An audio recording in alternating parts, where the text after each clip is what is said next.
Hello, Glitch Reaper here. Back for some more Magic Duels story mode with Nissa's story. Uh, this is actually going to be one of the most brutal story mode missions you may be seeing for quite some time. I mean, really, this one is ridiculous, and some of the conditions aren't exactly clear, so I will have to explain them. This isn't exactly your normal mission. This is one of those times you get something extra special happening, kind of back with facing Alhamrit in Jace's campaign where you had a different kind of condition. Uh, this is going to be one of those times. So I'm going to go into the story and explain things as I go because this is kind of it looks even it just looks ridiculous even from the beginning. So you're going to notice that this is not your average duel. But okay, let's kind of go on here. Your journey into the mountains becomes harder with each step. As you approach a towering peak, the darkness grows into something almost tangible. The land tells you this is the source of the blight. You reach out to it, and suddenly your mind is overwhelmed by otherworldly visions of an ancient horror. Yeah, this is her visions of one of the Eldrazi Titans. This is a vision of Imrakul, a true cosmic horror in the MTG storyline. Yeah, you were not hallucinating. That just happened. Your vision shows you strange beings attacking. Survive their assault to see the source of the corruption. The Eldrazi behemoth, Imrakul. Like, yeah, this is special. And yeah, you weren't hallucinating. That literally is 100 points of life. You can actually go over that yourself sometimes, and I have several times, but this is one of the few times you're going to see the computer having it against you while you have normal starting life total of 20. So, yeah. Let's see what all we got here. Got Nissa's Chosen for early, where Wildheart Invoker to power some things up. Might come in handy later with a few things, and I've kind of got different strategies now that I know how this goes compared with originally, so I can see how I might use that in a better way than usual. Primal Bellow. Target creature gets +1/+1 until end of turn for each forest you control. Might come in handy in a pinch, so I think I'm going to go with this and see how well this goes. Otherwise, if this doesn't go right the first time, I will probably be having to mention how many takes this took, because this, again, is a brutal one. Now, the way this goes is kind of special. It's not like your normal combat. Like, this is really, really different. And I'm going to have to be kind of doing this very defensively to do it right. I mean, you can theoretically overwhelm even that whole 100 points of life. Theoretically. Nest Invader. When Nest Invader enters the battlefield, put a 0/1 colorless Eldrazi spawn creature token onto the battlefield. It has sacrifice this creature, add 1 colorless to your mana pool. It triggers this Master's Glorious Future. Okay. But yeah, this has to be played preferably very defensively. So I'm going to try to build my forces and try to take things out only on defense, if I can. So I'm not going to attack this turn. I control 3 forests, so I could power something up, but again, this has to be played defensively for a very special reason. See this Eldrazi spawn token? Normally calls them Eldrazi Scions, but I think this is from a set that was before they named them that way.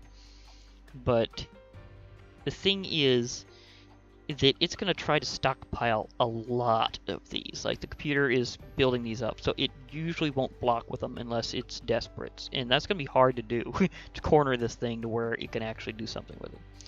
Now, I could theoretically attack now, because I do have a defender that can deal with that. But I'm not sure if it would be a good point, because the thing is, I mean, I could try. The thing is, I might be able to take that out on offense. But I don't want the enemy to swarm too much, so I might try taking it out. Like, they might block with that, but they won't block with these, unless it's desperate. And that's because it's trying to build power to do a very particular card, a very particular summon. When it does that, it automatically ends this mission. Like, you win even though it's putting out one insanely powerful creature. So if we get to see that, you'll know what I mean. I guess I can try to de-swarm it a little, so let's try this. Because of its tremendous amount of life, the computer likes to no-guard a lot. Like, it'll just let attacks go through. But that's, again, specific to this fight. So it's down by a few points. But at the same time, that doesn't matter. That's not really the biggest win condition you have to do. I did that just to see if I could get it to block with that. But it has so much life, it doesn't have to care. Oh, Kozilek's Predator. When Kozilek's Predator enters the battlefield, put 2 0/1 colorless Eldrazi spawn creature tokens onto the battlefield. They have sacrificed this creature, add 1 colorless to your mana pool. Okay, so it basically just got rid of 1 so it could get 2 more of those tokens. It also has something that's big enough where I can't really threaten it, except possibly if I'm very lucky on defense. So I might be able to surprise it with a couple of these Primal Bellows and get rid of a couple of those creatures if they attack. If not, I'll kind of slowly build up to things like that. Because this one has a special ability that would be great both on offense and defense, and it might be interesting to use it defensively for a change. But if I cast this now, I won't have any mana left over to use these Primal Bellows. So, and they're a good instance to give something a pretty significant boost until end of turn. So I'm going to skip my attack entirely because neither of them can get past that.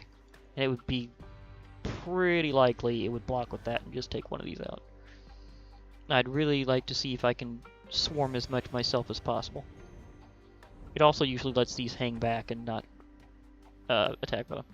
Emrakul's Hatcher. When it enters the battlefield, put 3 0/1 colorless Eldrazi spawn creature tokens on the battlefield. They have sacrificed this creature, add 1 colors to your mana pool.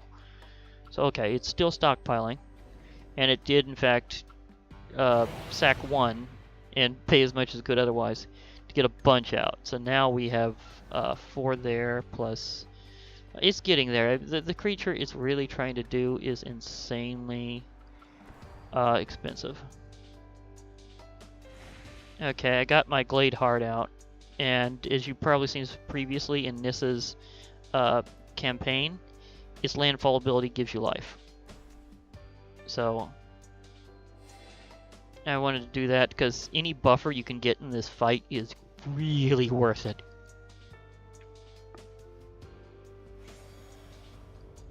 But you have to hold on until it plays that card. So until then, play very defensively in this particular mission.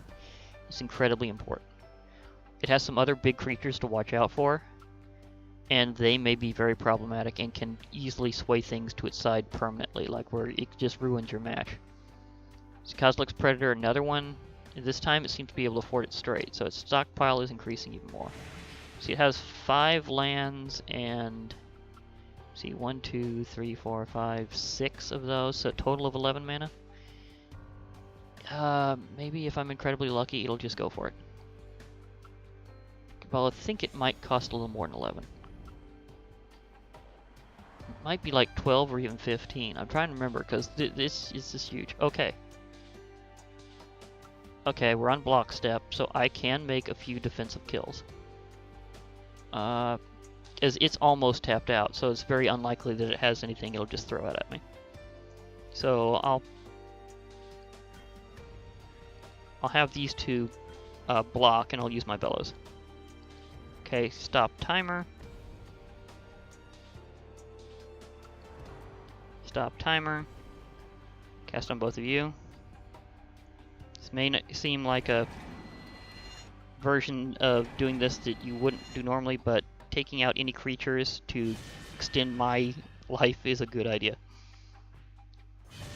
Because you have to kind of hold on as much as you can. So a few early plays will be very good. Hand of Emrakul. You may sacrifice 4 Eldrazi spawn rather than pay Hand of Emrakul's mana cost. Oh, crud. This one has Annihilator 1.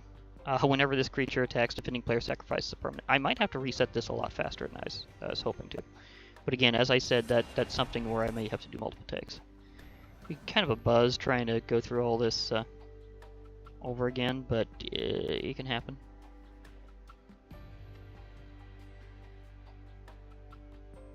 Grazing Gladeheart.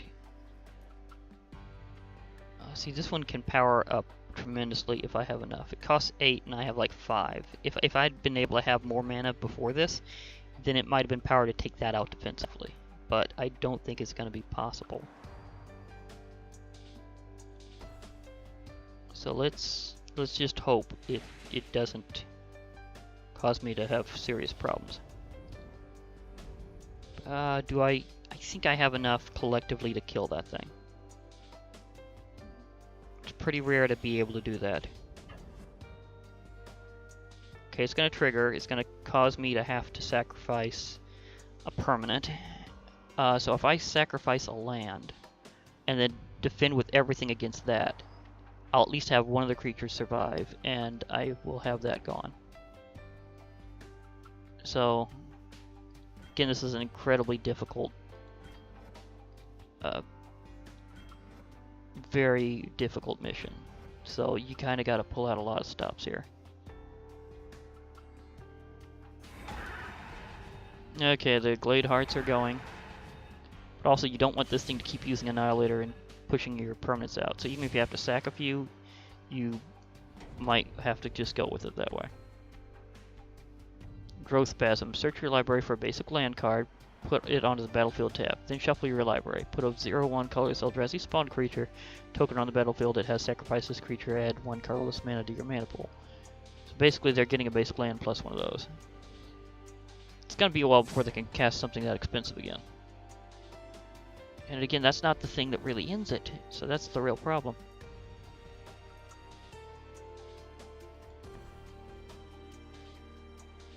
Okay, so as Nissa is chosen, I don't have any Glade Hearts right now. And I'm down 1 land, but this deck does have a lot of land, so it's possible that I might wind up getting another proper, like enough land again, or maybe some good land search cards of my own. Speed things up. Wild Instincts. Target creature you control gets +2/+2 until end of turn. It fights target creature and opponent controls. Yeah, this is one you can actually get in the main part of the game. Kozilek's Predator would be a good one to get rid of. Because it's a 3/3 and theoretically could get through these, but the others not so much. So I think I'm going to go ahead and use this and flatten that. Okay, choose a creature to get +2/+2. Wild Heart Invoker. Choose 1 to fight. Kozilek's Predator. When creatures fight, they deal damage to each other instantly, just equal to their power. And that only really is a problem for a creature if you can drop their toughness to 0 is normal. So when creature's toughness is 0, because of either damage or reduction, it's gone. Another Growth Spasm, so it's powering up the lands again. We'll see if they're... We'll see if Visions... I think this is called... Yeah, it's properly called Visions of Emrakul. But we'll see if this one has what they need, because if it keeps holding on to that card, there's a chance. Baloth Woodcrasher. Landfall. When land enters your battlefield under your control, Baloth Woodcrasher gets +4/+4 and gains trample until end of turn. So this is a big creature. Yeah. But unfortunately I only have 5 lands and it takes 6 mana overall to cast, so that's not gonna happen. So we're staring at each other with it having 98 and me having 22. So it's 2 points down, I'm 2 points over. But the sheer amount is ridiculous. Again, hilarious life count. Kozilek's Predator. Got another one of these. So we have another one, and that means it's powering up again. So it gets another couple of tokens, and ends their turn. So that's good. Okay, here we go. Ballast Woodcrasher. This creature will at least be a deterrent. Now, you can only really play lands on your turn unless you have a special effect that lets you do otherwise. So I won't be able to use that defensively. What? Here it is! Here it is! I've won! Kind of. It's a weird way to win, but it's the way it happens. Oh, it's 15 casting costs. Emrakul the Eon's Torn. Emrakul the Eon's Torn can't be countered. When you cast Emrakul, take an extra turn after this one. Flying, protection from colored spells, which is very rare to see protection these days on anything, although this is one you can't get in this game anyhow. So I'm not sure if explaining that's gonna... Well, I guess I can, because this won't really go away immediately. And has Annihilator 6, so every time Emrakul would attack, she'd make you sacrifice 6 permanents. And whenever Emrakul is put into a graveyard from anywhere, its owner shuffles his or her graveyard into his or her library. So this does not go away so easy. So you can see, and it's like a 15-15. You can see why, if this was actually going to be played against you, it would be ridiculous. And for that matter, if you, of course, could have this card. But that's not going to be in this game, because again, remember, anytime there's not a designation, that means you can't actually have it in Magic Duels. Although it has the explanation here, and I'll go over it, because this is kind of a historical ability you don't see much. And that's protection. Creature with protection will always have protection from, and then whatever. That something is what the creature is protected from. It might be protection from red, for example, or protection from goblins. Protection does several specific things for the creature.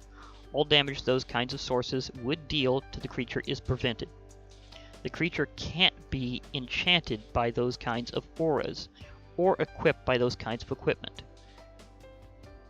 Now, it just can't be targeted or damaged in any way by that. The creature can't be blocked by those kinds of creatures. The creature can't be targeted by those kinds of spells or abilities from those kinds of cards.